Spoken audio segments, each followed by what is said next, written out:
Hey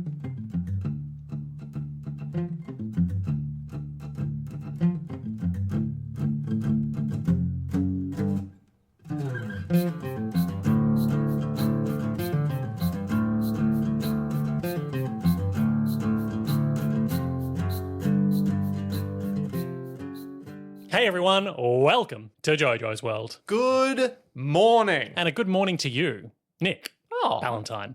I'm Liam S. Smith, one of your co-hosts. Oh, but I'm Nick Ballantyne, the other one of the co-hosts. This is JoJo's World, our JoJo's Bizarre Adventure recap and discussion podcast, where today we are talking about Dandadan. That is not how you say it. Daniel Dadan himself. You know that's not how you say it. We're talking about the One Piece character Dadan.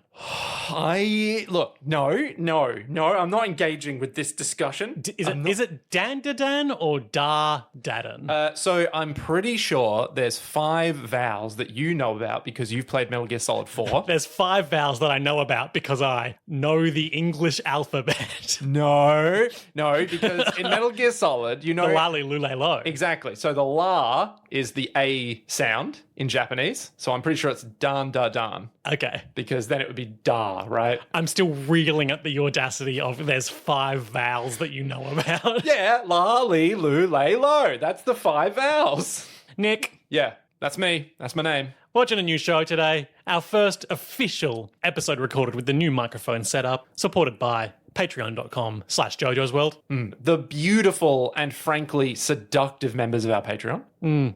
I'm seduced already. Yeah. We recorded a audio test and discussion about Trigun 7 months ago, I want to say. A week, a bit ago. Yeah. I haven't decided if I'll release it or not because there are some plosive issues, as there may be on this very episode. Yeah, so we need to get a new pop filter. Yep. But hopefully it's going to work out great. Otherwise, it's good. Yeah. And the mics are fun. And I say this all to say is that we are sitting in a different configuration than we're used to. And if that's thrown off our dynamic at all... Normally, we would be sitting, thigh to thigh. Yeah, literally like choked up on a microphone being like, hey, look, everything's going to be fine. Everything's going to be fine. But today, we are a meter apart. Now we're looking at each other and it's throwing me off. You have to look me in the eye and be like... Does eye contact... How can I say the horrible things I say to you when I'm looking you in the eyes? See, this is the podcaster's secret, is that if you look them in the eye, you can only be positive. Yeah. Much like our Patreon, Callum Lachlan, who sent us a quite nice message, actually. The rare person with 2 first names who you can trust. Exactly, because they're a Patreon to JoJo's World. That's right. They just did a quick catch-up with the last 4 Trigun episodes. Trigun. While they were driving between 2 Australian states, which made me go... Which 2? Impossible to tell. Who knows? I don't even know if they're real Unlikely words. to be Tasmania. I'm not going to rule it out. But he said, damn, did you make a great choice for pre-SBR, a Western and Christian magic Trigun. I know. That's what I'm saying, Nick. Yeah. The Christian magic, I was not expecting it, and it's so good. He was just like, yeah, that's a hell of a pick. And I'm like, damn. He said that he loves Dandadan. It's an excellent suggestion, and he's going to be really surprised if you don't enjoy it. So That's good to hear. You have to enjoy it now. There is literally no reason. Financial implications to me enjoying This is like me saying, listen, if you don't enjoy it, we're in trouble, okay? Also, I believe I did the math roughly around the time, this was during our break, I think, the Steel Ball Run premiere, first stage, 26th of March or whatever it is. That's give or take around the time it'll take us to get through Dandadan at 2 episodes a week. Okay, great. First season at least. Yeah, excellent. And then by that point, we'll be like, we'll do it once a fortnight. We'll do some JoJo's. We'll come out, we'll have a great old time. Sorry, yeah, fortnightly I meant. All this to say, Dandadan. Dandadan. I'll never stop saying Dandadan, mate. Don't worry. No one says Dandadan either. Come on out to Dandadan. We've got hot steaks. We've got wet spaghetti. Where is this going? We've got garlic bread. We've got Consider yourself Dan. So, look, we need to do... Are we doing what we did with Trigun, where it's brief recap and then... That's right, then long recap. And then long recap. This is the JoJo's World format that we've done for a decade. Yeah, okay, all right. We've inserted the brief recap into the format, but it's otherwise the same. I don't like this. I don't like change. This is making me uncomfortable. But brief recap, in-depth discussion of both. Yeah.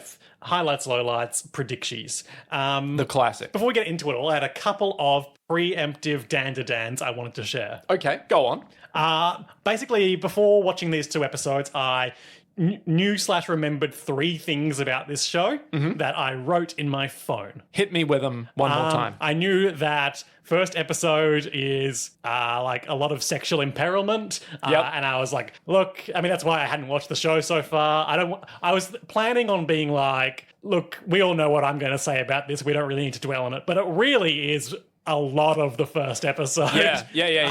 So we'll have to talk about that. It makes you very uncomfortable. Yeah. Possibly intentionally. On purpose, for sure. But yeah, we'll get into it, I guess. Yeah. I know that there's a badass grandma character. I've seen a clip with her. Okay. And there's this one tweet that I saw recently that is, well, so far it's aligning with what might be the quintessential Dandadan experience. Okay. Have you picked up what the quintessential Dandadan experience is at this point as well? Let me read it out to you. Absolutely. Dandadan really comes out and says that spirits should be treated with kindness and respect because what they are now is not a representation of who they were in life.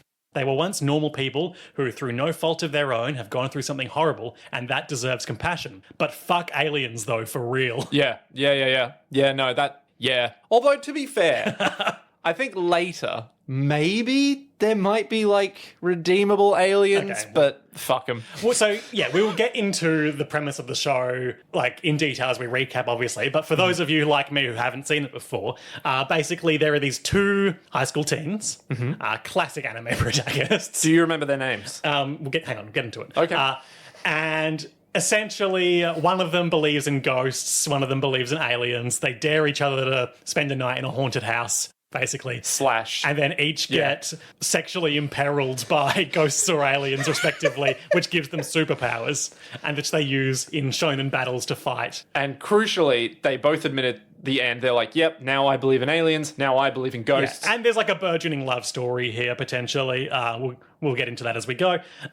This was published in Shonen Jump, commencing in April 2021. Okay. I'm assuming it's probably still ongoing. It is, yes.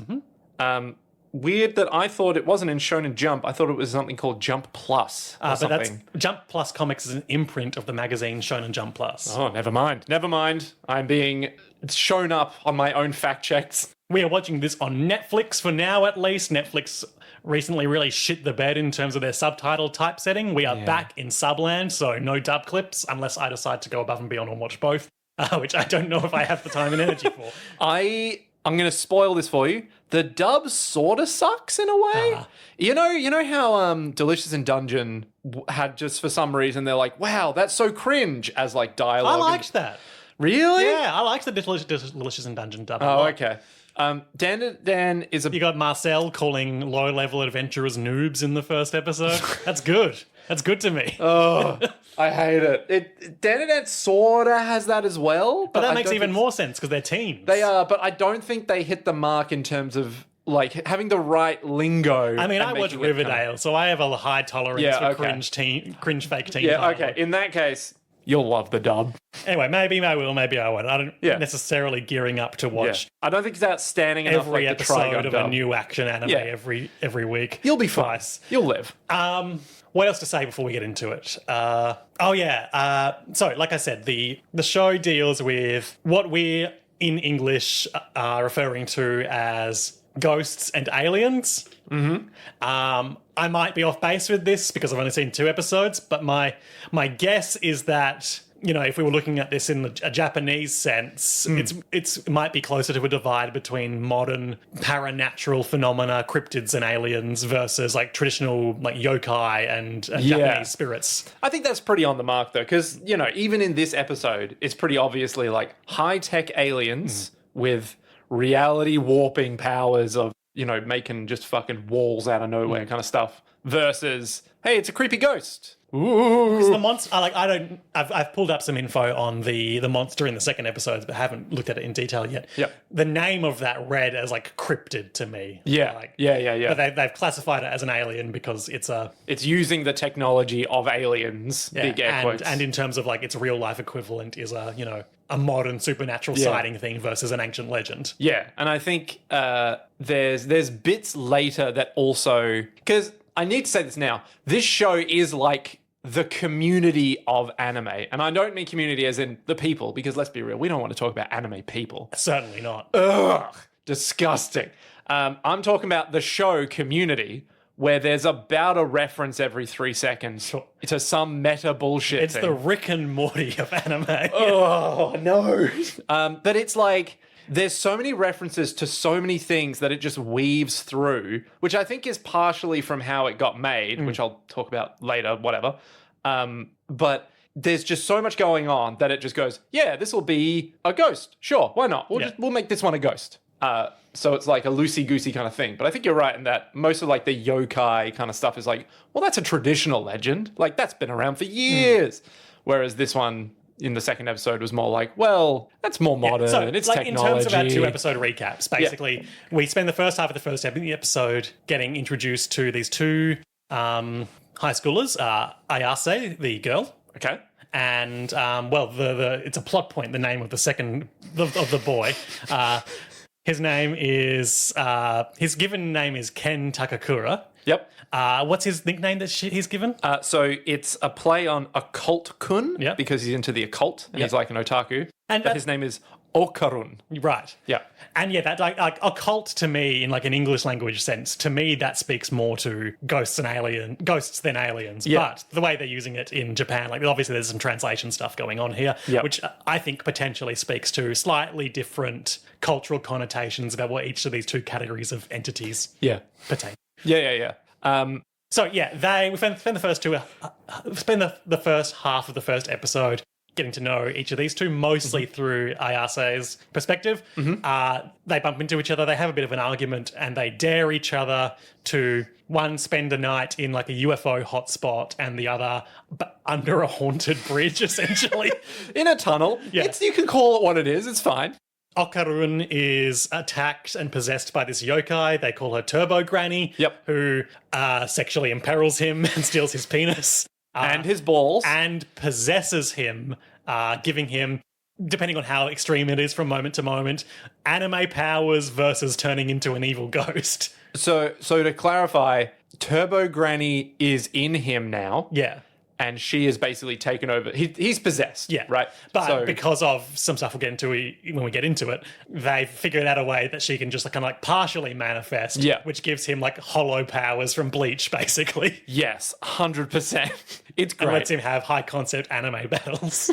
It's so good. And then meanwhile, Ayase gets kidnapped by rapist aliens Yep. who want to rape her. Yep. Like, I heard there was alien sexual empowerment in this first episode, and I thought it was going to be like, you know, they want to probe her, and that obviously has like We're going in. connotations about like invasion of bodily autonomy sort of Yep. stuff. But no, they just straight up want to rape and impregnate her. Yeah, because they work on clone technology and they're like, we don't have genetics, but ultimately it's like, we want your banana. And you're like, banana? No, we don't want that.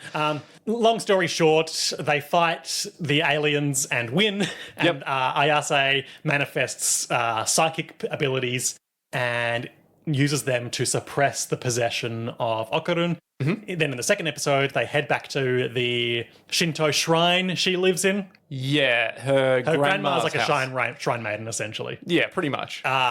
Because of a spiritual seal on the Tori gate at the border of the property, Okarun can't go in there without bursting into flames, so they remove that so he can go in, and that allows another sinister entity, an alien referred to as the Flatwoods Monster, to seal them off from regular reality and attack them with its big sumo body. It's so good. They have an anime fight with it and win. And that's the end. That's the second episode, basically. Oh, it's so good. It's so good. Like, words cannot describe how fucking good this show is. There's a lot of strong vibes. Let's get on into the recap, because I thought this show opened in a way that was really different from what I was expecting, and I really enjoyed it. Can I, before you even begin with that Absolutely. recap, tell you, or rather plagiarize, I think is a better word, some information I found from animehunch.com about how... AnimeHunch.com. I've been sitting at my computer for too long. I've got an anime hunch. No, I don't think that's an anime. So I want to tell you how Dandadan came to be, okay? Because the author And I don't know if you know this. Anime Columbo is like, I've got an anime hunch. I think I know who the murderer is. The author, Yukinobu Tatsu, right? So Tatsu-san, little old guy that we know and love, used to be, I think it was either a supporting artist for the guy who wrote Chainsaw Man, that you might know of. And he also wrote, like, I think it was like Fire Punch or Yeah, I'm something. seeing credits on his Wikipedia page for Fire Punch, Chainsaw Man, and Hell's Paradise, Jigo Kuraku. Yeah, so he had like a couple of things before. I haven't seen any of those. I've seen One Punch Man. Yeah, but he was like kind of helping in the background on Chainsaw Man. And I think the editor was looking at this guy's art and was like, yo, this art's really fucking good. But he was going through writer's block. Oh my God. So the editor was just like, okay, well, this art's dope as hell. How about we just sit down and you just don't try to write a story, but you just sort of like think up fun ideas and you just draw that. Like, why not just do that? And he was like, yeah, maybe I'll do that. So literally he started drawing freely without thinking about anything, even if it's just one page. And then he just sort of did that, and that's Dandadan's entire story. Like, literally, he just drew things out. Was like, yeah, that's what that's going to be. Well, it's not hard to see how where we've ended in these two episodes could just, become a framework for Monster of the Week battles. So that makes sense to me. Yeah, it's like there's a certain spontaneity to this show that you can absolutely see of him going, what about this? And it just lands, and you're like, great, done. Like, this is dope. And there's an absolute, what's the word I'm looking for? Like, there's a momentum to it as well, where things just don't really slow down. Yeah, these two episodes were all go, go, go, basically. Yeah. I enjoyed that. And then later I'm going to tell you about Turbo Granny, because that's an example that is in this article that I found. Great. But, yeah, it's basically like the entire design of the show is impulsive. Even the character designs are purely based on names and playful ideas. So, Okay. it's going to be a wild ride, and you're in for it. And I'm so excited. I'm so ready. So we kick off the first episode with the first of our main characters, Momo Ayase. Momo Ayase, basically having a Yakuza side story battle with her soon-to-be ex-boyfriend. Her ex-boyfriend sucks. He's like, hey, can I have sex with you, basically? And she's all, no. And she roundhouse kicks him. Yeah, pretty much. He's like pulling open his belt in the middle of the street, being like, I'm going to rape you. Yeah, he's just like... Not opening strong in the sexual assault sweeps. Well, yeah, he's like, you suck, you're broken, you're not putting out, I'm breaking up with you. And she's like, you suck? Roundhouse kicks him. Roundhouse kick to the head. And then they move on. Then we cut to her, like, in class, whining to her two friends about having broken up with her first boyfriend. And this really tells us a lot about her character. Yeah. Do you remember what the boyfriend's name is? No. Ken Takakura. It can't be. She dated him because his name was Ken Takakura. I don't think that's true. I thought she said she reminded him of Ken Takakura. Oh, no, you're right. Resembled her favorite actor, Ken Takakura, a reason her friends deem absurd. Because Okarun's name is Ken Takakura. Yeah, Okarun's real name is Ken Takakura, but this guy looks like Ken Takakura, and she really wants a manly man like Ken Takakura. Who, as we all know, has our encyclopedic knowledge of Japanese cinema. Has an incredible, outstanding career. I wasn't familiar with him. He is a Japanese actor, shock horror, who he has a apparently well-known line of him saying, well, I am an awkward fellow, aren't I? That is a reference. Repeated refrain in the dialogue of this show. Yeah. Significant. I pulled up his filmography. Most of his stuff is back in the 70s, but he was in 47 Ronin. He was in 47 Ronin? Yeah. Yo. A lot of stuff I haven't heard of. I would assume these are classic Japanese films. Yeah. Golgo 13 as Golgo 13. Ooh. He was also in a bunch of advertisements, I know, that, must have been on when our author was growing up or something, possibly. And so that's how he knows about Ken Takakura. Or maybe he's just that famous. Maybe he was on Iron Chef. We love wild speculation, Nick. Why would you assume he's on Iron Chef? Because they often have... Was that racist of you to do? No, because I've been watching a lot of Iron Chef recently. Might I say, Chen Kenichi just looks like he has no idea what he's doing and he's just sort of happy to be there every episode, and I love it. But point being, they always get like an actor or like a photographer or some like writer on as like the third guest, right? Because there's always the female actress and the male whoever it might be, right? And then there's the fucking lower house chairman or something, and then the food critic is the other one that they get in, or the fortune teller or whoever it is. Can I share the first 2 sentences of his biography on Wikipedia with you? Yeah, go on. Takakura was born in Nakama, Fukuoka in 1931. He attended Tochiku High School in nearby Yahata City, where he was a member of the boxing team and English Society. Oh. It was around this time he gained his streetwise swagger and tough guy persona watching Yakuza movies. We love Ken Takakura. Oh my god, what a guy. Holy shit. I love to have a streetwise swagger and tough guy persona. So Momo's really into like a big kind of manly man. Yeah. And she's like, you know, rattling her desk, being like, I just wanted Ken Takakura. Visually, it's worth just getting on the record. She wears a pink sweater, pink jumper, with what I would assume is otherwise the standard elements of her high school uniform, a white shirt, red bow tie, and blue skirt. Yeah. Her two friends, who both look kind of delinquent subculture-y. One of them is that Japanese subculture where they like... paint their face? Yeah. Tan skin, painted face. Yeah, I can't remember the name of hair. it, but it's a thing. Yeah. And the other one, you know, she's got her hair back and is... She's just a doing high her makeup schooler. in class. These are clearly like cool, extroverted, rebellious teens. Yeah. Because then we cut to her doing the delinquent walk, slouching through the corridors, loudly bemoaning her lot.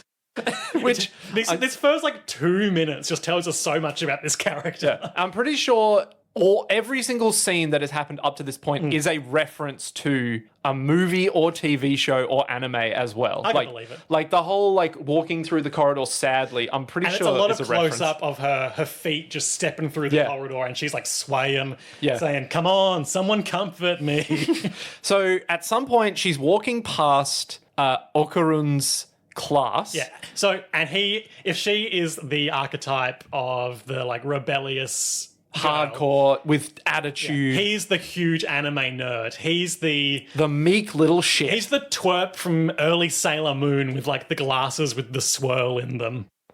Weevil Underwood? Sailor Moon.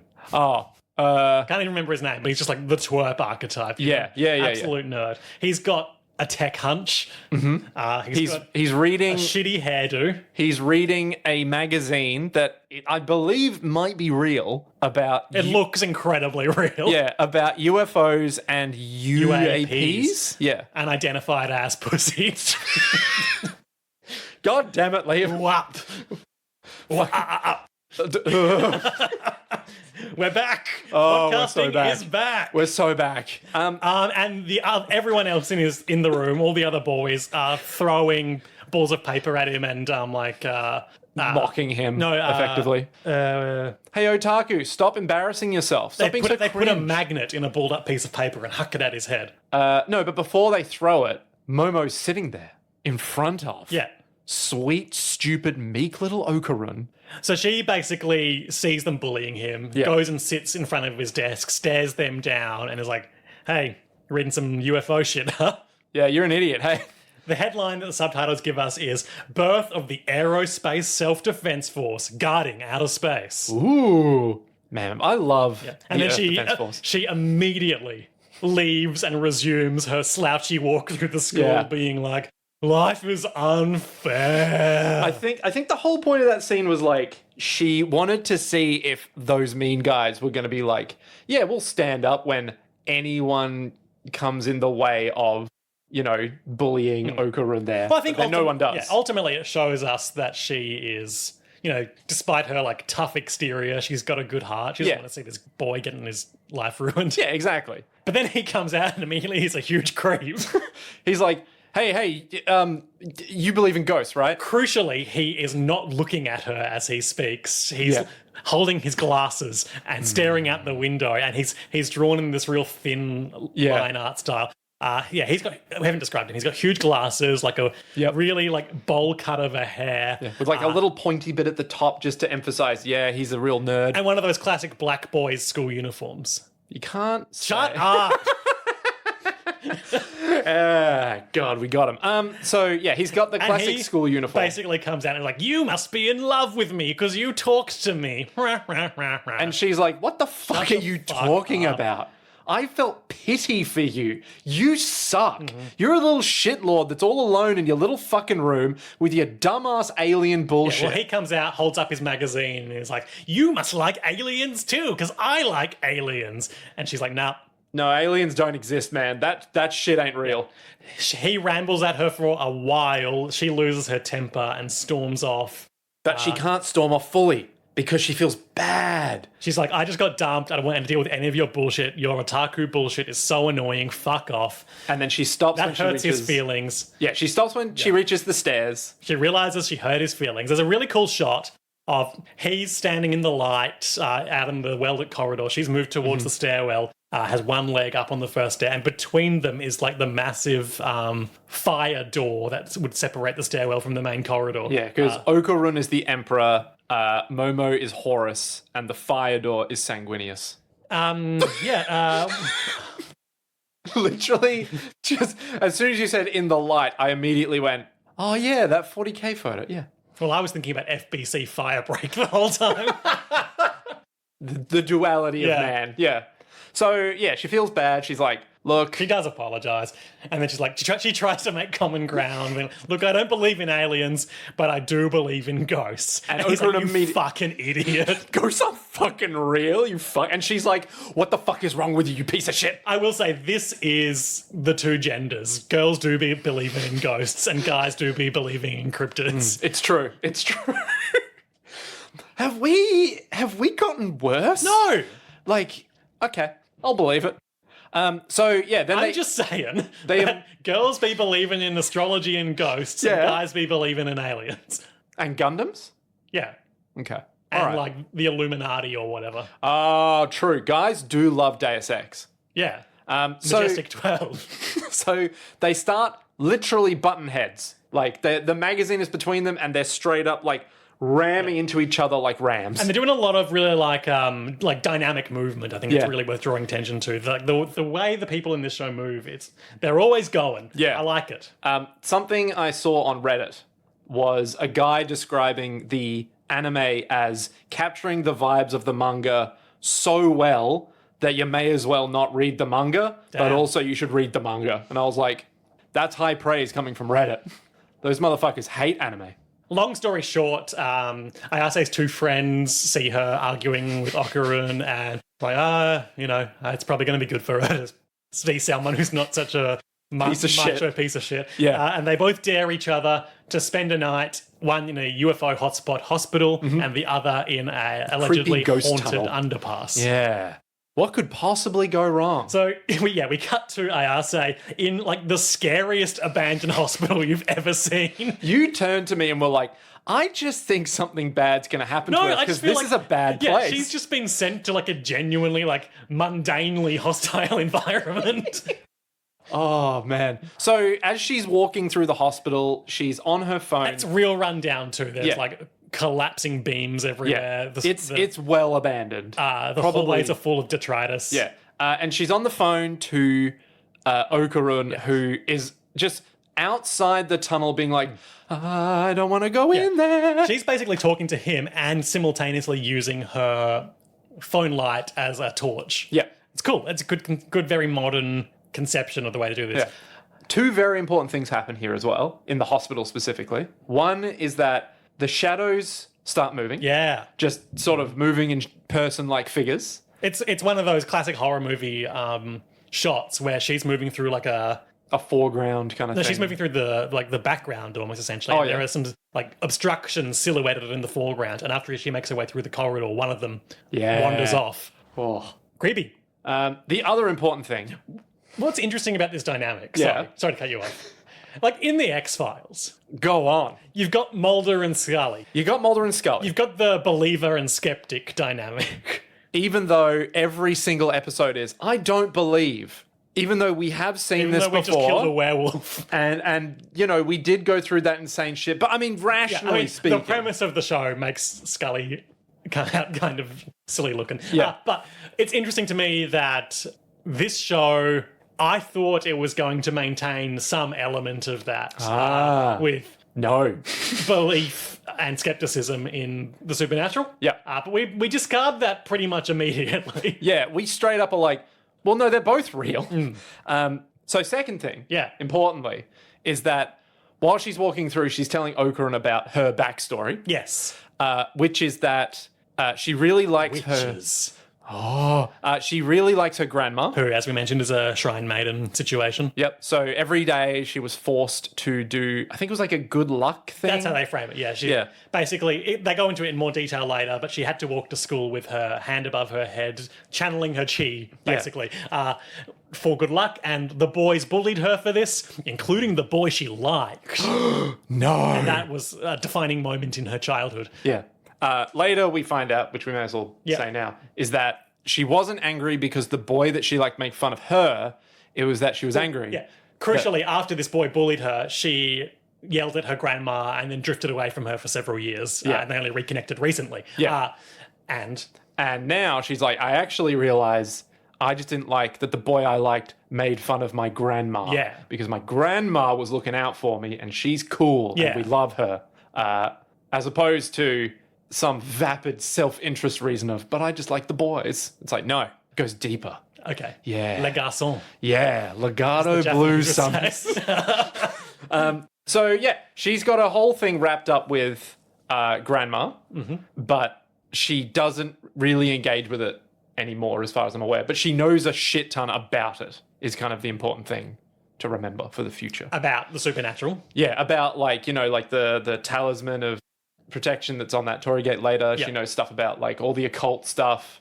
Because she was raised in that environment, but Yeah. has lived a mundane life since she was bullied. Yeah, exactly. So she knows all about that stuff. She's got the teachings from her grandma, but also she rejected for a long time. But also she still She loves refused her the grandma. call. Yeah, and now, just like Luke Skywalker, she has to protect Hoth with a tauntaun. Luke Skywalker, a man who fights both ghosts and aliens.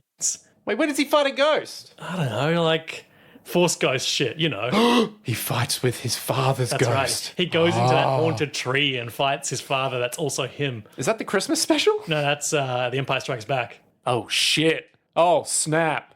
Yeah, so anyway. Star Wars, it's back. Yeah, We're so- talking about Star Wars on JoJo's World again. Oh, it never left.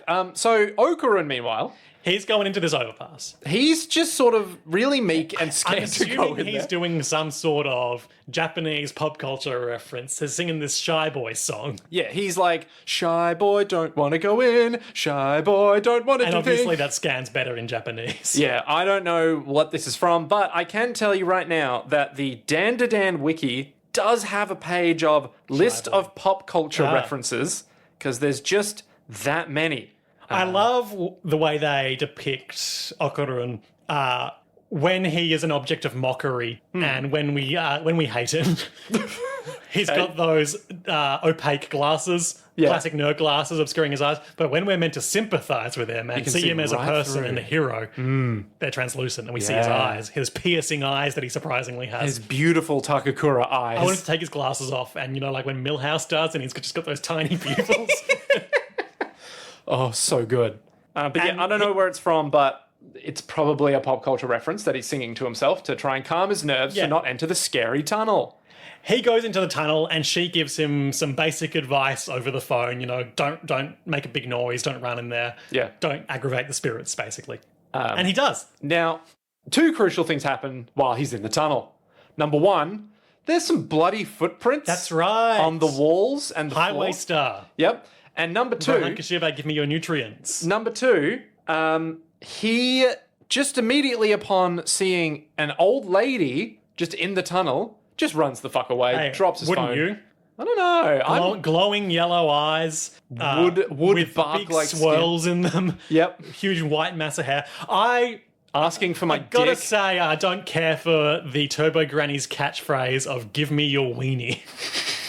So good. But also, She looks at him, lit up by the torch of his phone, in the darkness, and says, "I'll let you suckle my teats, so let me gobble that weenie."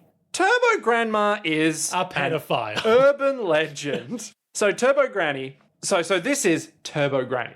Okay. Okay. We can say that right now. We've met Turbo Granny. Turbo Granny Is this a contemporary urban legend? The name sounds very contemporary. It is actually a contemporary urban legend. The high-speed spectre of Japan's highways. This is some JoJo's bullshit. It is said to have originated near the highways of Mount Rokko in Hyogo Prefecture before spreading across Japan.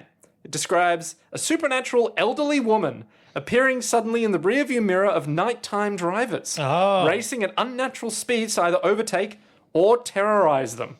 A driver traveling at night catches a glimpse of an old woman. She accelerates unnaturally, matches the speed of cars over 100 kilometers an hour. Easy peasy. Sure. What I wanted to call out is that on the Urban Legends wiki, the photo is...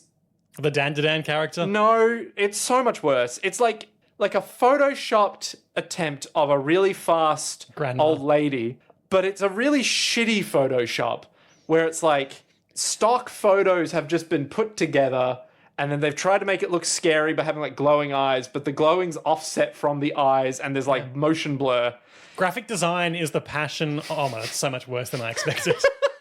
You see what I mean? You see what, like, it's a terrible Photoshop job, but we love it. We love to see it. I was going to say graphic design is the passion of the cryptid community. I was reminded, like, I would say I have far from a comprehensive knowledge of like Japanese folklore creatures, but I've heard of like the big hits, and we've talked about some of those in JoJo as well before. I was reminded of The Mothman. Kuchisake Onna. Kuchisake Onna? Sure.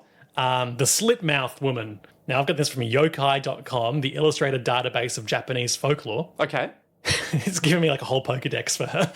Basically, this is the woman who asks you, am I beautiful? And then depending on how you answer, she kills you in a different way. Yeah. Habitat, dimly lit streets and alleys. Diet, none, though enjoys hard candy. Ooh. So if I have hard candy, can I get away from the question? Well, that's the thing. Kuchisake Onna sneaks up on her victims in the dark and asks them if they think she is beautiful. If the victim answers yes, she pulls off her mask and reveals a blood-red, dripping, grotesque mouth. Then she asks in a grisly voice if they still think she is beautiful. If a victim answers no or screams in terror, she slashes him from ear to ear in an imitation of her own mutilation.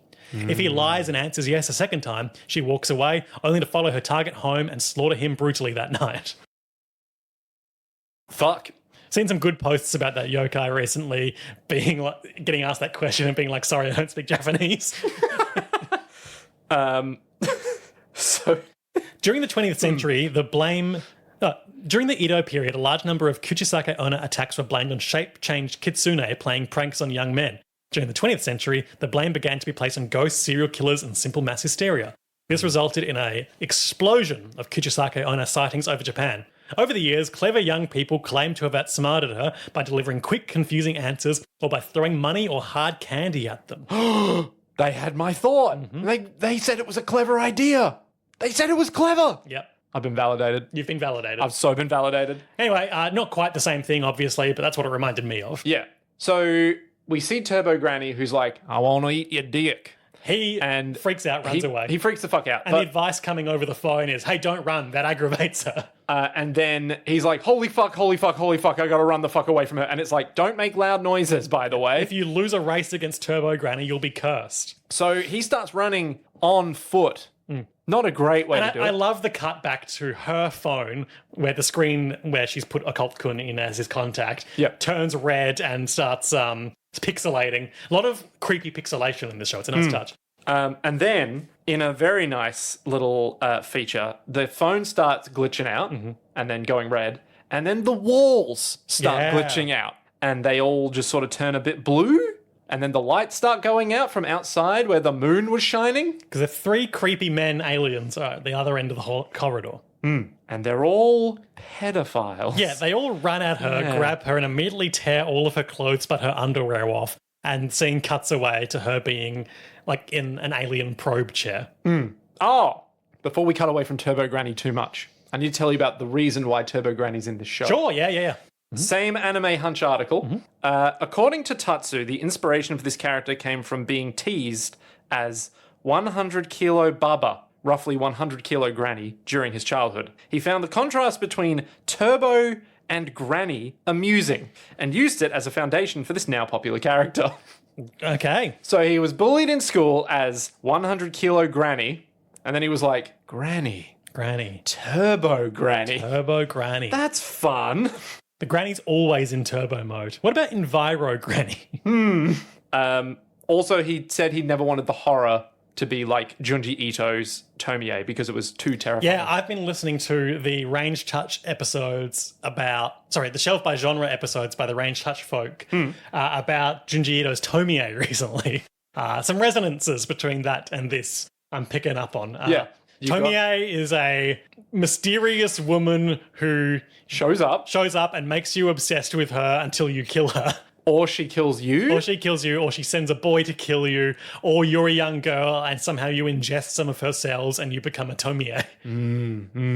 Scary. Tomie, she's crazy. We hate Tomie. If you get Tomie... and yet aren't we obsessed with her? Oh, I love Tomie. What would you do? What if there was a Tomie in this show? They'd hit it with a lead pipe or something, right? Oh, yeah, that'll happen. Yeah. What would you do if you got Tomie? Like, if Tomie showed up in your house and was like, hey... I'm Tomie. Well, I would simply be pure of heart. You'd be pure of heart? Yeah. You'd be like, oh, so sorry, I couldn't possibly manifest Sorry, any I don't speak Japanese. So you'd literally look at them and be all like, because she's a ghost, so she'd know English. She's not really a ghost. Then how does she keep showing up at the same age? She's like a entity. Yeah. She's never explained. She's a thing. She's Tomie. She's a person. If you cut her up and put her in a pool, then it'll grow new Tomies. Is that a thing? Yeah. Wait, what? Ghosts don't do that. You don't know that. Come on. Have you ever seen a ghost not grow from 1,000 pieces in a pool into new thousands of themselves? Sorry, I don't believe in aliens. Oh, so sorry. And the Illuminati. So, at this point, the three freaks, the three hugely weird-looking people... How do we even describe these fellas? Three square-like humans, in the sense that they look too cylindrical to be human. And their mouths don't move when they speak because they're clearly wearing like skin suits. Yep. They're clearly much too large features or too small. Black, smooth combed hair, fake hair, big closed-lipped grins, and businessman attire. And all of the limbs are just off. No necks. No necks. Terrible. No Neck McGee of the Odd Bods collectible trading card series. Were those the ones that you could put together? Yeah, they make little stories. Little murals and stories. You get them like, out of chip packets. Or maybe from issues of K-Zone magazine. I had so many of them as a kid. I wonder what I did with them.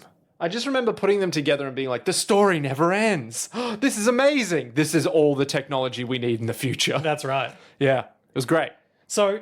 yeah, I don't really want to dwell on this bit too much. Why don't you talk about it? So, I just feel like I've made my stance clear over the course of the whole Trigun.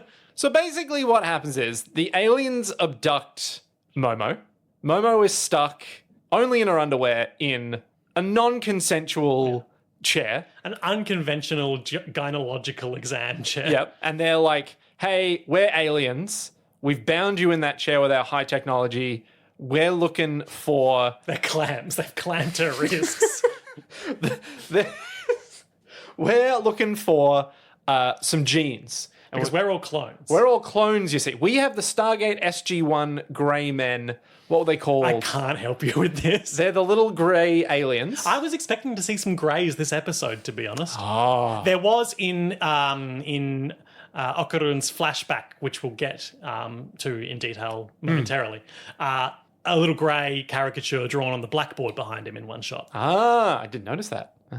Anyway, so these freaks have basically ripped up all her clothes nearby, and they're like, your personal belongings are fine. And she's like, why the fuck did you do that, you fucking freaks? And they're like, well, you see, we want your banana because we like the males of your species, but we also like the females.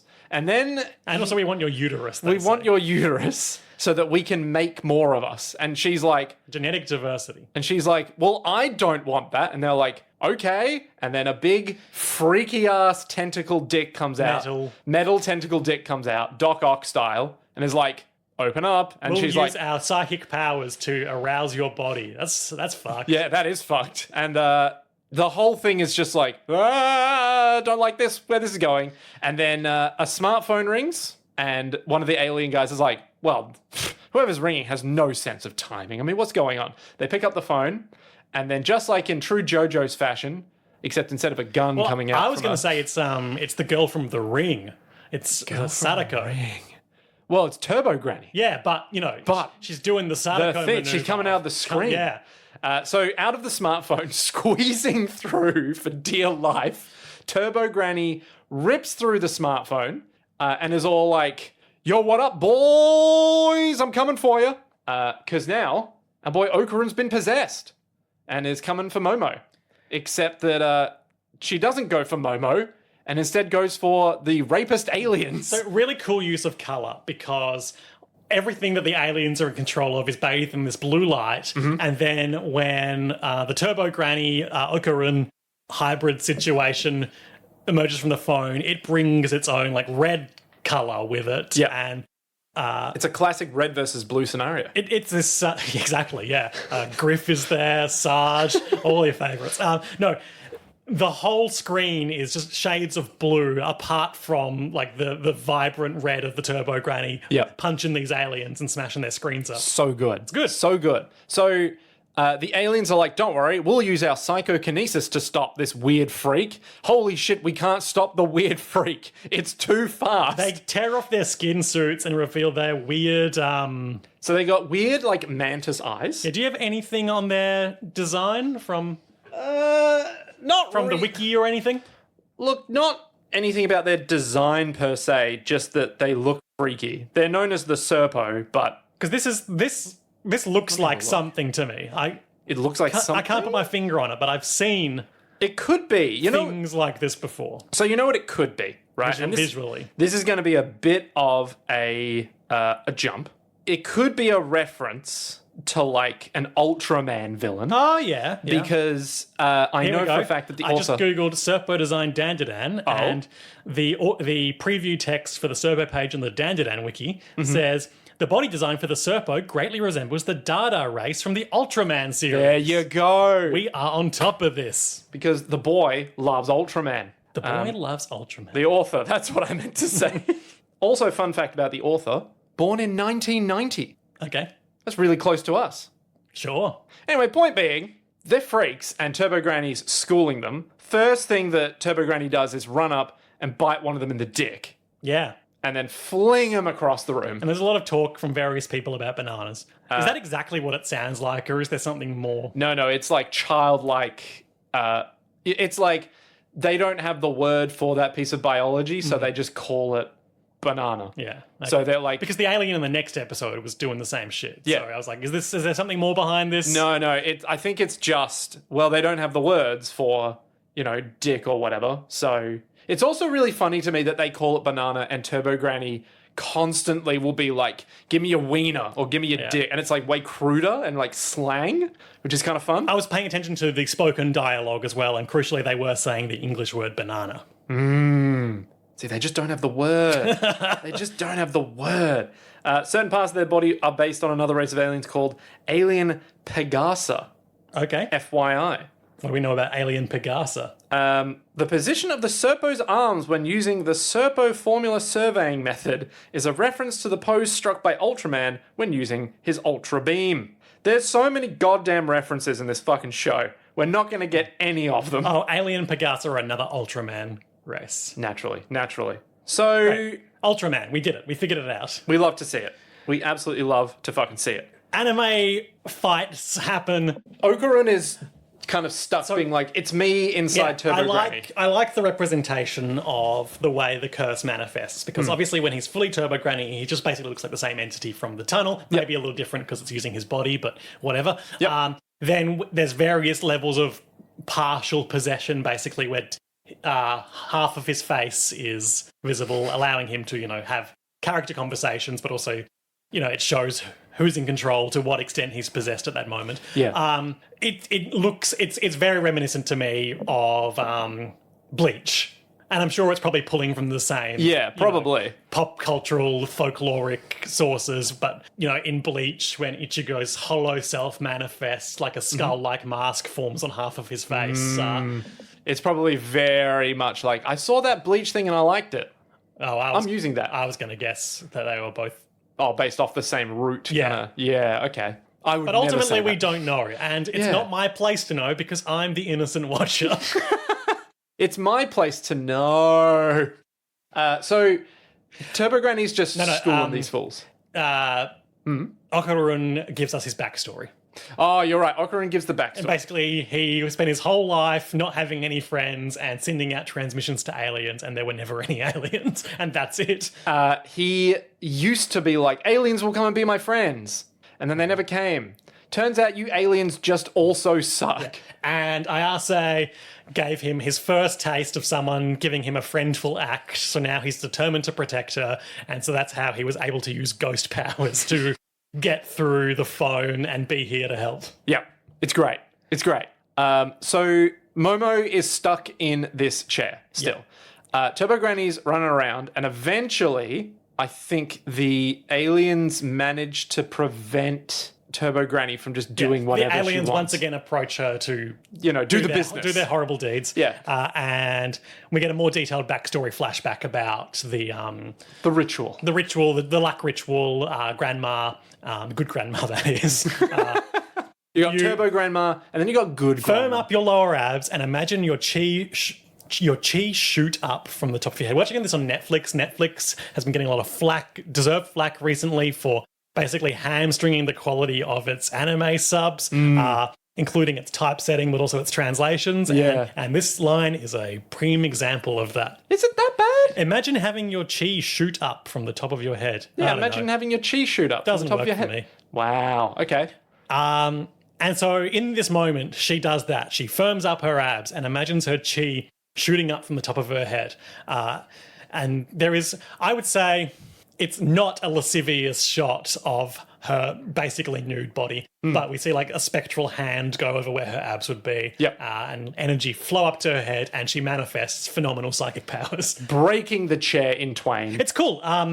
The reality behind her breaks too, and she falls into this a blue-green field of stars, very visually distinct from the dull blue of the alien power. A lot of good color in this show. Her hair and she's all green and surrounded by weird chi energy. Yeah. And she's like, holy shit, it worked. I'm fucking great at this. Yeah. She's manifested Jessie from Control Powers. Yep. She is now Telekinesis Pro. Yeah.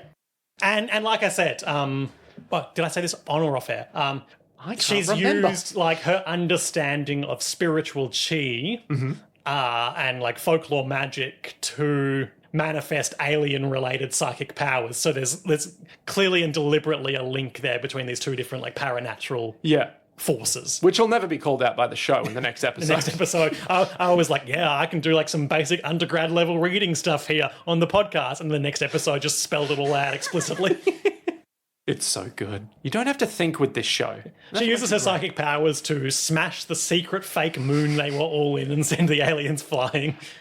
So there's a good series of shots where the UFO is crashing because obviously they're causing carnage on this vessel. Yeah. And they're like, no, don't worry, we'll get off of this thing. And they're just yelling as this thing's coming to a crash. It smashes into a country road on... Before it hits the ground, there is a good series of shots where everything is grey in the chamber they're in, including Ayase, and then it's still the bright red Turbo Granny.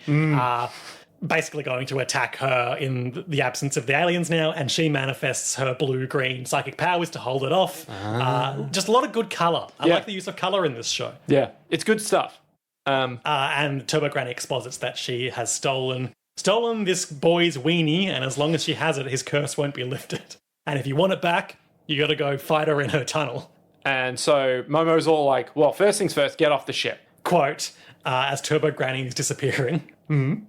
I'll take you on as much as you want if it's in the tunnel, gaudy hag. Because Turbo Granny is too far away from the tunnel. That's her place of power. So she's finding it hard to manifest here. Yeah. She's like, come on to my home, you sick fucks. Who are you calling gaudy hag, you old bag of crap? Things I like about the characters in this show, it's a nice flip on the guy is super stalwart and stoic and stuff like that, in that the main guy in this show is a meek little shit. Yeah. And he's like, I am really scared, I don't want to do a thing. And yet we see underneath that sometimes he's like, I'm going to do this thing, let me take the fall. But then Momo is like, no, you fucking moron. She's the tough one. She's bombastic and brash. He's exactly. thinky and meek, but also crucially, despite those personality traits, he gets the physical powers and she gets the mind powers. Yeah, it's great. It's all good. So then the UFO comes crashing down into a hill and then smashes up a fucking country road, and they bust open a door, and Momo, I think, is carrying Okarun. They've just basically, in the shots I'm looking at, they've just collapsed in like a grassy patch next to the roadside. Yeah. And it's like, okay, I believe in ghosts. Yep, and I believe in aliens. And they're planning to hike back into town, head back to the tunnel, and go and fight Turbo Granny. But that is, well, we'll get to that next episode. Yeah. But there's a whole lot of thing where, because they tore up her clothes, he gives her his coat and tries to give all of his clothes to her. But she doesn't want that because that's too much for him. Yeah. So she's suppressing Turbo Granny with her mind powers. Her Her mind keep powers. holding her hand towards him. And if she gets annoyed, she stops doing that. And immediately, like, his skin turns red and the white hair bursts out. He's insistent that, like, she's done enough for him. He has to go and do this by himself. He'll just figure it out. He'll make it work. Yeah. But he says something along the lines of, I'll get the line. This is crucial. He says the thing. So she gives his clothes back after she tries to give him all his clothes. Come on, put on some clothes. Let's go. And he says, "I'm sorry. I'm an awkward fellow after all." And then a she pang in her gasps. No, that was just a line from Ten Takamura. I don't have to. That's nothing. It doesn't mean He anything. holds out his hand with his clothes draped over it. "Miss Ayase, please put some clothes on. If you don't, I can't bring myself to speak properly," because he's still a shy little nerd. Yep. And she's like, "No, why is my heart racing?" He happened to recite one of Ken Takakura's famous lines. "I'm an awkward fellow, we assume." We are not familiar with I his think oeuvre. that's the one. Yeah. She says, "I need to calm down. He just happened to say the line from the actor I like." And so she gets her composure back. It's a shot framed looking up at her chin. She's all haughty and confident. Once again, she's in control. "By the way, what's your name?" And he says, "My name's Ken Takakura." And she's like, "What the fuck?" And the UFO framed behind her explodes. It zooms in on her gets wide giggly hair. open eyes. She's like, "Oh And that's my the god!" end of the goddamn episode. That's a bombshell moment. So good, so good. Tells us everything we need to know about these two characters and where they're going. Yeah. I think it's also like the amount of sentimentality in this show is like, we had 3 bits where it was like, we have feelings and emotions. And that's like the big one where it's like, feelings and emotions. But like 80% of the show, more than 80% of the show is just cool random bullshit and references to other shit happening. And I love that, like, when it hits with that, it hits so hard. You're like, yes, I'm in. Yes, this is good. Jumping into the next episode, we pick up essentially where we left off. She's freaking out, refuses to believe that's his name. She realizes she has to keep maintaining that concentration on his curse. And they start hiking home along the highway. It's a long walk and the sun starts to come up. And she gives him the nickname Okurun because she refuses to call him Ken Takakura because that's stirring emotions in her. So she's like, "You like the occult, I'm going to call you Occult-kun, aka Okarun." Yep. And then on the way home as they're walking, she's like, "You like the name Okarun, don't you, you little freak?" You're and he's looking like, happy. And he's like, I don't know, I don't like the name. She's like, "You're blushing. Look at you like when I call you Okarun." There's a lot of cool like cinematography going on in this travel sequence with like lots of individual box outs of the town. Probably from the manga itself directly. Potentially, probably, and they're walking along. We get some like mid shots of them. We get some landscape shots of things. It's He farts in her face, and she's like, "What the fuck is wrong with you?" It's like, "You're putting a lot of pressure on me." not so much in the wide shot that I'm looking at now, which does look pretty urban. But the place we spend most of this episode, the shrine and its surrounds, including the rice fields, really reminded me of the rural Japanese town in Silent Hill F. Oh, okay. 1960s set Silent Hill game about a young girl grappling with Depression? with Marriage? arranged marriage, the role of women in society, and being the plaything of vast, uncaring cosmic entities. Yes, like fate and foxes. No, like ghosts, yeah. Yeah. Like really If multi-armed you like things. Dandadan, you should probably play Silent Hill. And, crucially, Yeah. in Silent Hill F, You are very animated right now. the main boy and the main girl Uh-huh. obviously get caught up in this supernatural spirits adventure, but Similar kind of... their whole childhood has been spent playing the make-believe game Space Wars, where they are two cosmic warriors fighting against the alien menace. Liam, are you saying that Dandadan and Silent Hill F, Have a lot in common. much like aliens and ghosts have a lot in common, wink? I'm not winking. I'm not winking either. Interesting. Yeah, it's cool. It has a very traditional kind of vibe to it, this place. Totally, yes. Well, especially the shrine area they spend this episode in. So the layout, which might matter later, is there's a torii gate at the front. Yep. With, I don't know if they're like a little fence or something on the side. Well, yeah, there's a boundary fence around the boundary of the shrine. There's the torii gate, little fence. So to the left is the actual house. I'm sure we've spoken about torii gates before on the podcast, but basically, my layman understanding of it is that in Shinto mythology, culture, ritual practice, however you want to call it, you put the torii gate on the path to the shrine because it represents transitioning from the mundane world to the divine world. Yes. It's like it goes from nature to spirit. Yeah. So, fun fact, in Okami, the video game, you have to get to a special village by walking through a torii gate. And when you do, the rock wall where the torii gate's in front of disappears and you go up the path into the village. Much like this episode. Exactly. Well, not really, but... I also read some potentially unfounded Japanese film theory about Silent Hill F, which starts with the camera transitioning through a pathway with torii gates on it. Which, this random poster online was saying that in Japanese film language, opening your movie or sequence with transitioning through a torii gate tells the viewer that this is a metaphorical and spiritual story rather than a literal one.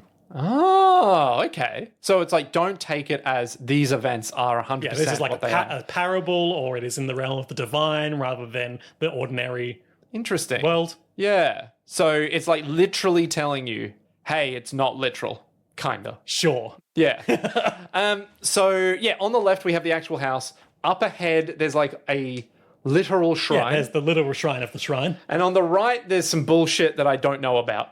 Looks like there's just another garage or something. Another building. Another building, essentially. And it's a nice, calm, zen place. They're going in and she's like, hey, just be careful. My granny's a little intense and she doesn't like the boys I bring around. I think she chased off the last boyfriend or something like that. Almost killed my previous boyfriend. Yeah.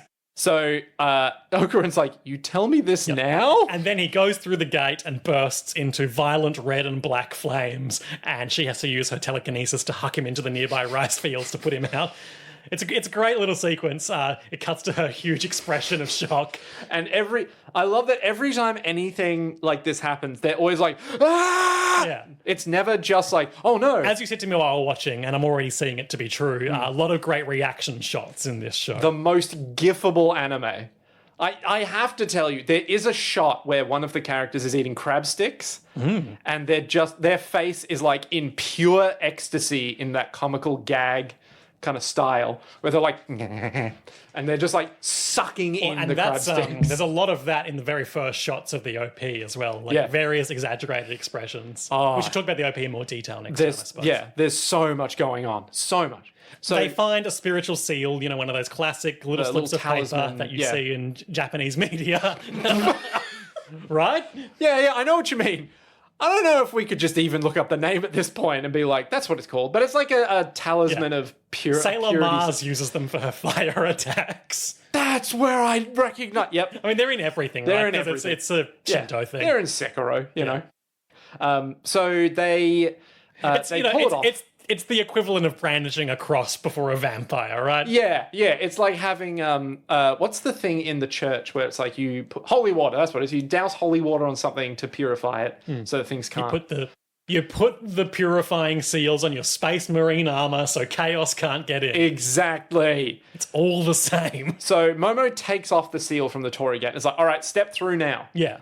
And then he can step through. Okaru very awkwardly is like, yeah, as he puts like a finger through. Incredible pain when he tried to do it a moment ago. And then he runs through and Momo's like, safe, like a baseball coach. I like that both of them are allowed to be silly. You know, Yes. often in these sort of shows, the girl's got to be like the grumpy one. In that Japanese double act comedy style, where there's the silly one and the grumpy one. It's like the thing that I find great is that you always have, like, in Western media, this is a good parallel. In Western media, typically the female character be like, come on, guys, we can't do this. And you're like, but we're going to go do something bad. And they're like, guys, I'm the female, even consider, pure one.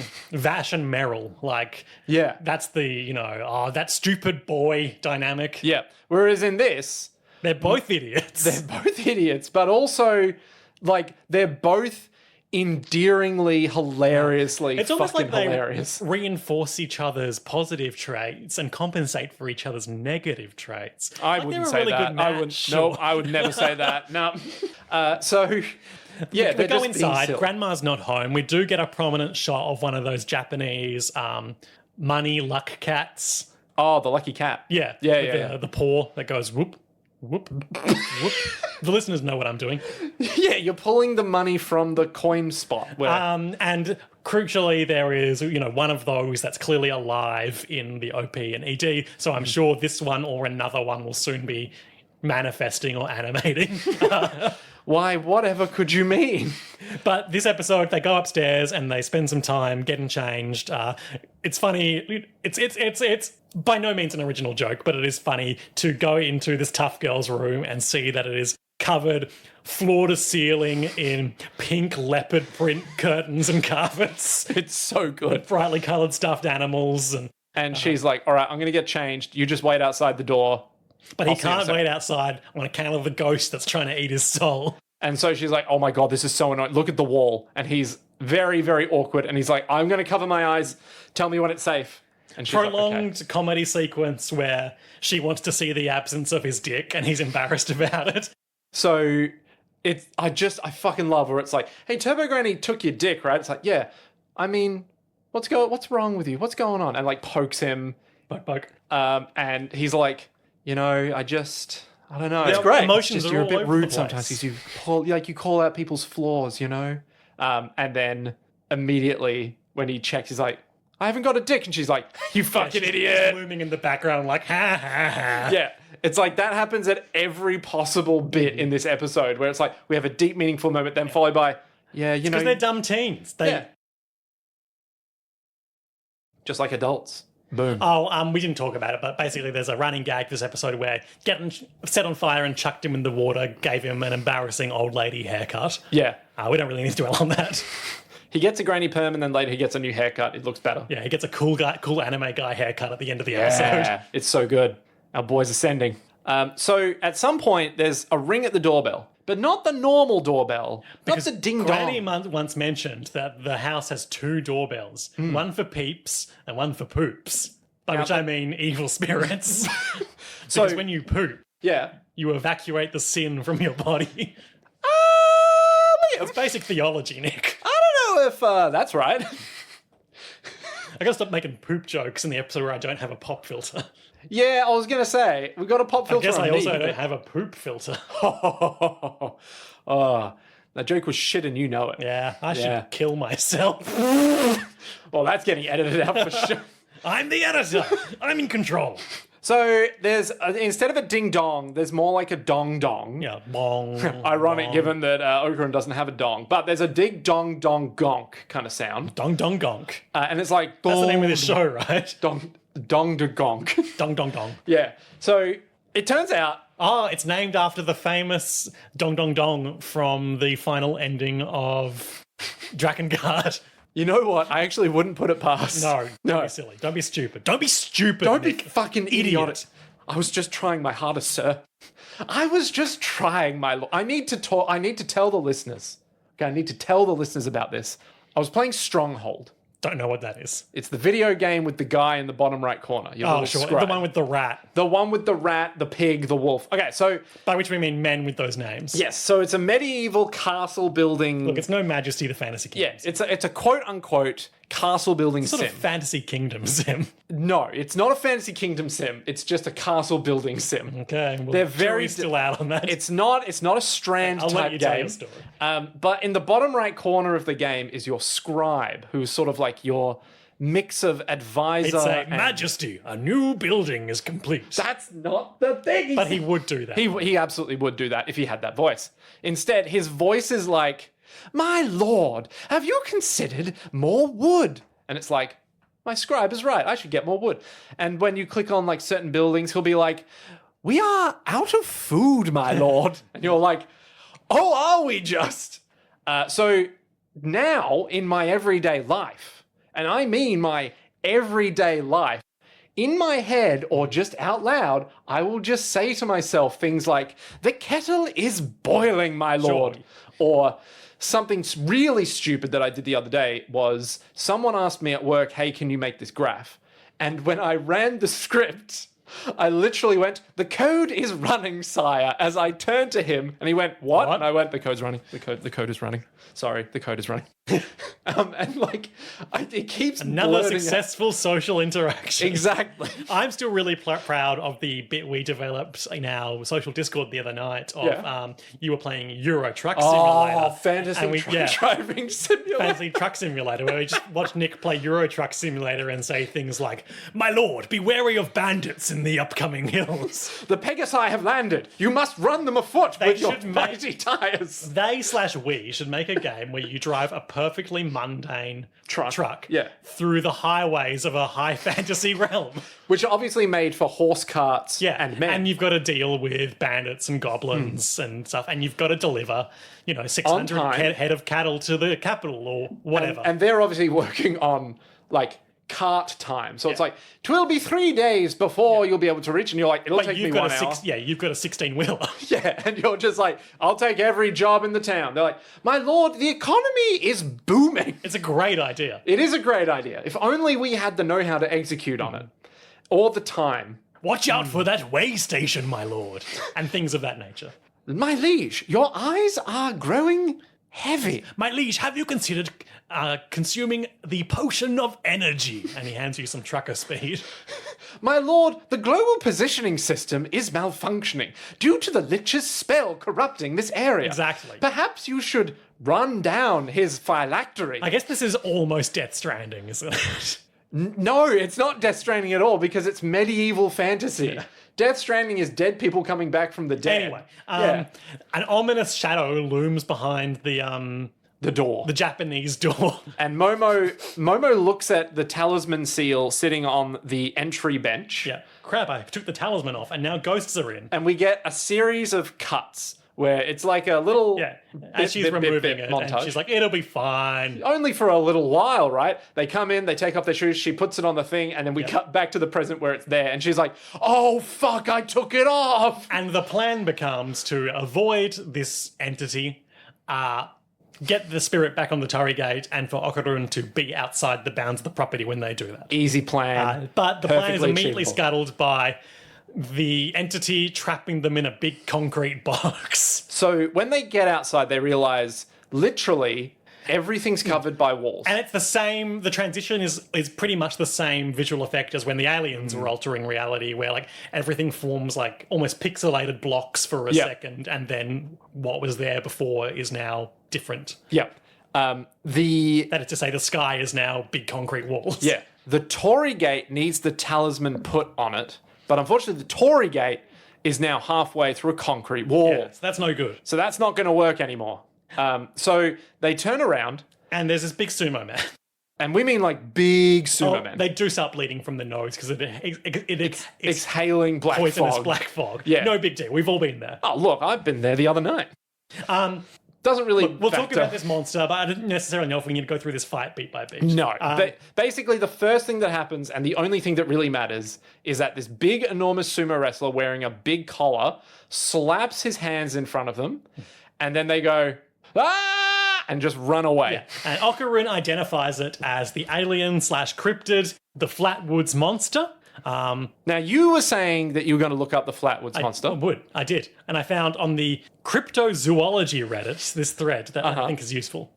What does everyone think about the Flatwoods Monster?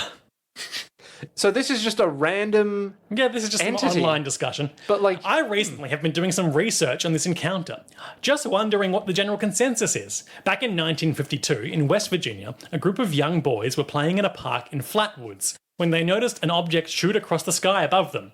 They raced home to tell their mother, and after waiting for a friend to show up to join the search, they set off to the supposed landing site, which was owned by a local farmer.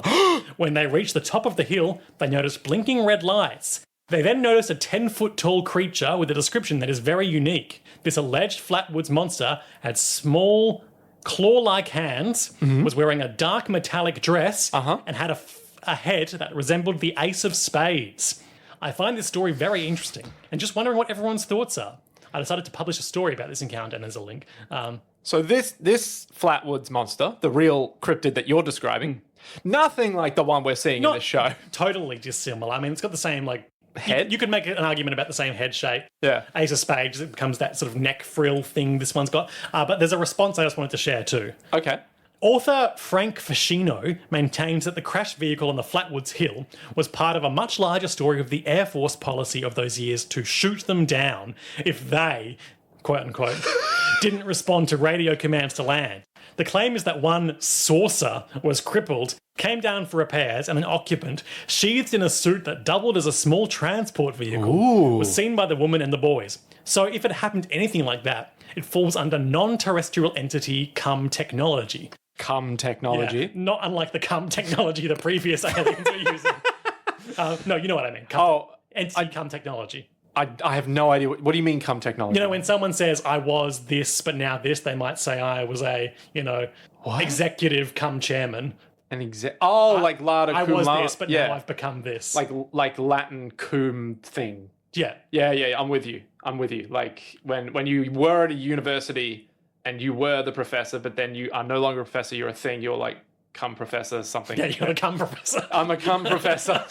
Listen, it's a field that needs a lot of research. The important thing is that we know what we mean, even if we both refuse to get on the same page at the same time. It's like, the only reason I know that word specifically is because of Leisure Suit Larry, and I refuse to elaborate.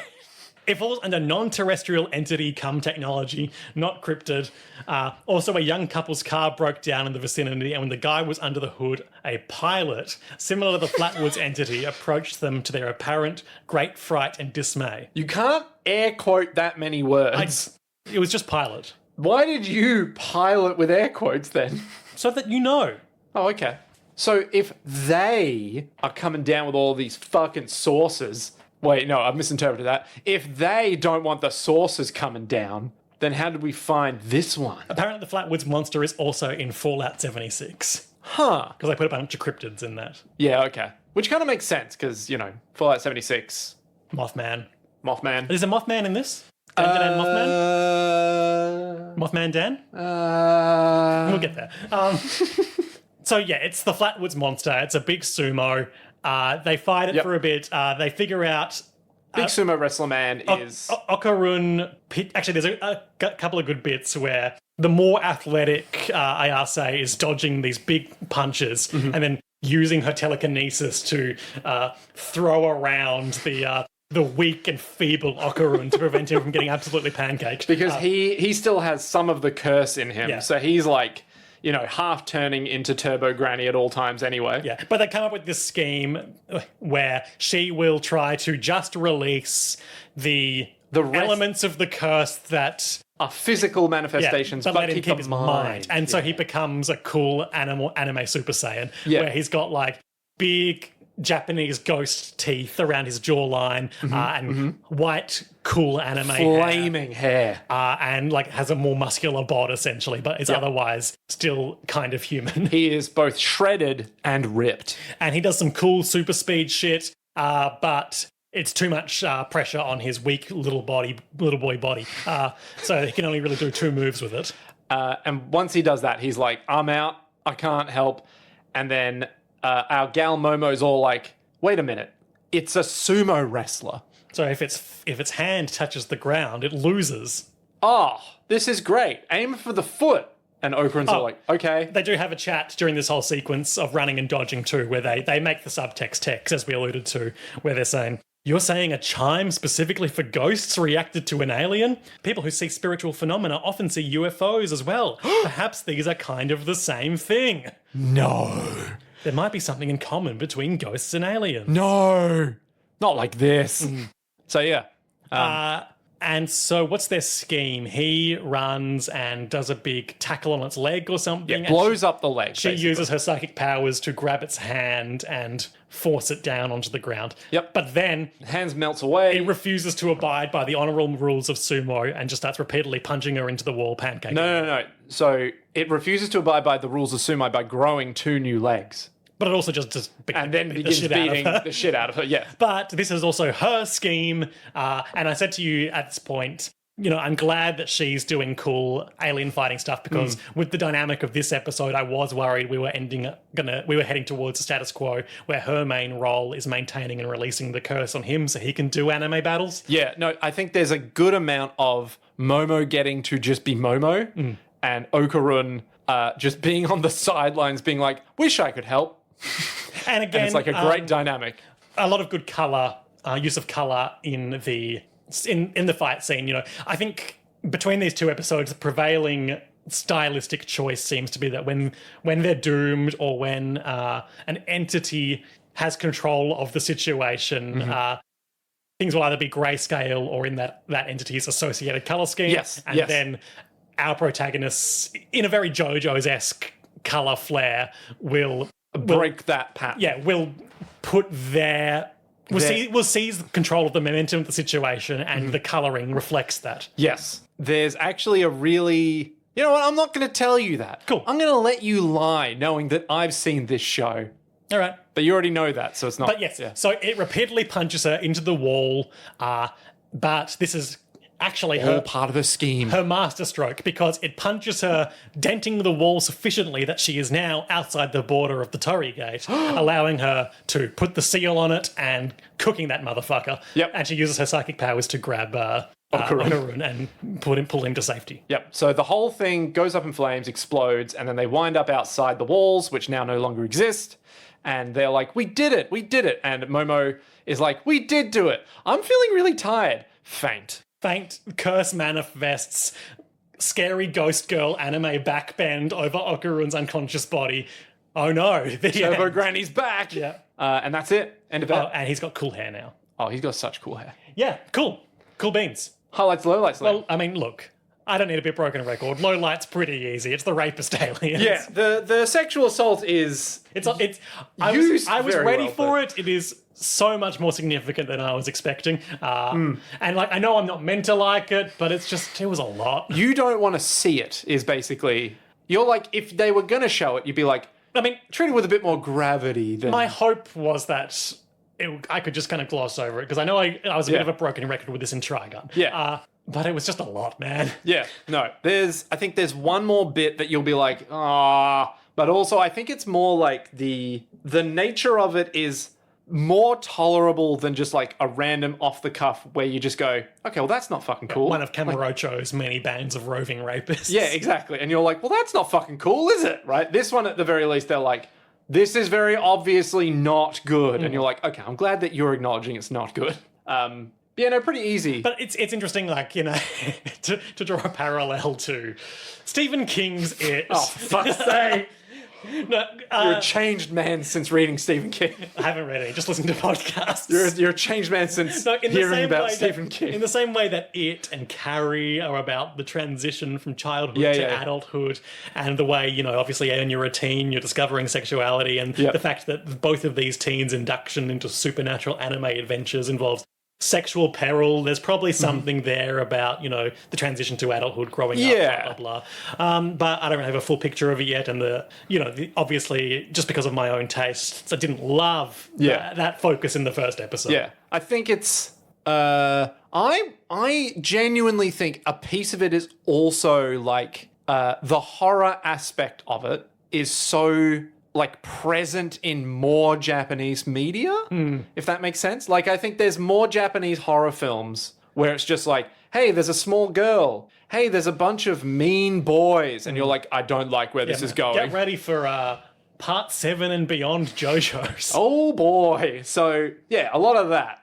Highlights. I mean, yeah, there was a lot to like. There's that aside, so there's a lot much to like. enjoy. Obviously, general stylistic stuff. I really like the use of color, as I mentioned. Mm-hmm. In terms of like one distillable moment, I think Okarun / Turbo Granny coming through that telephone was really cool because that's some real Japanese ghost shit as well. Yeah.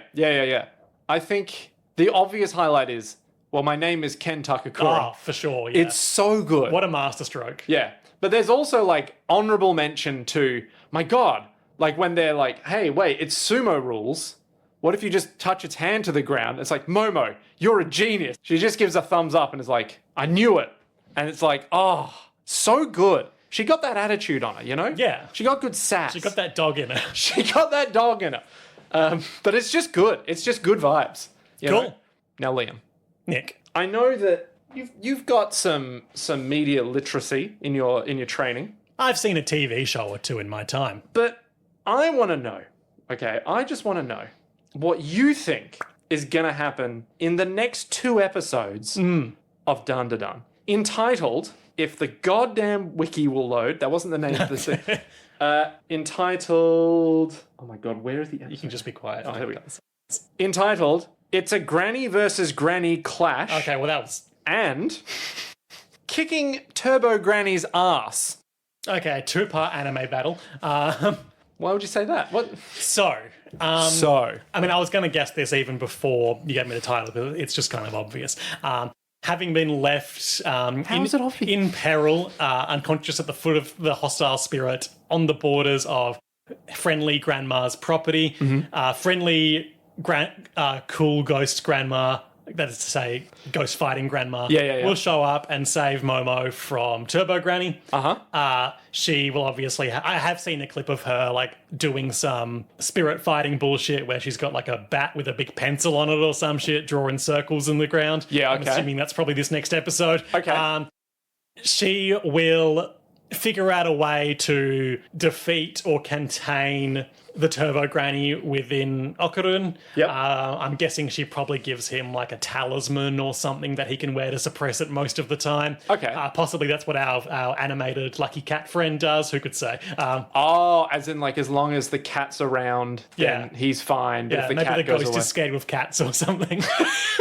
Turbo Granny's one weakness. Or maybe Lucky he just cat. wears like a necklace around his neck and he can pull that off when he needs to transform. Yeah. Something like that, you know, some anime bullshit. Yeah, okay. And so that's either going to be a 2-episode fight or Turbo Granny will be contained / partially defeated in a way that allows the plot to continue. And then in the next episode, they will gear up to return to the underpass to resolve that whole situation. But it won't go the way they want it to. Oh. And what about Okarun's dick? Never to be seen again. You think so? Yeah. What about his balls?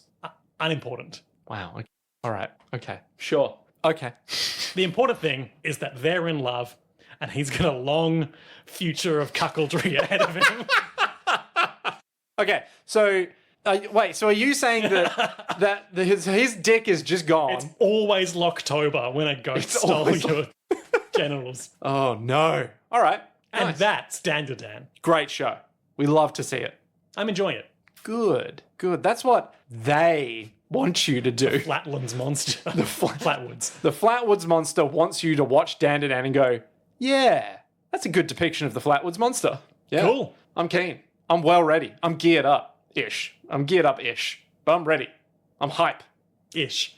Well, you know, you can't be too hype in these times. But I literally will quit my job for better podcasting material. But I won't do that. No, you won't. No, I will never do that. Anyway, let's wrap it up. Yeah. JoJo's World. You can support us at patreon.com/JoJo's World. We're very excited for JoJo's Bizarre Adventure Part 7 Steel Ball Run coming March. I'm keen. I'm going to get another pop filter before next episode. Why would you do that? I will kill you. Okay. But until next time, To be continued.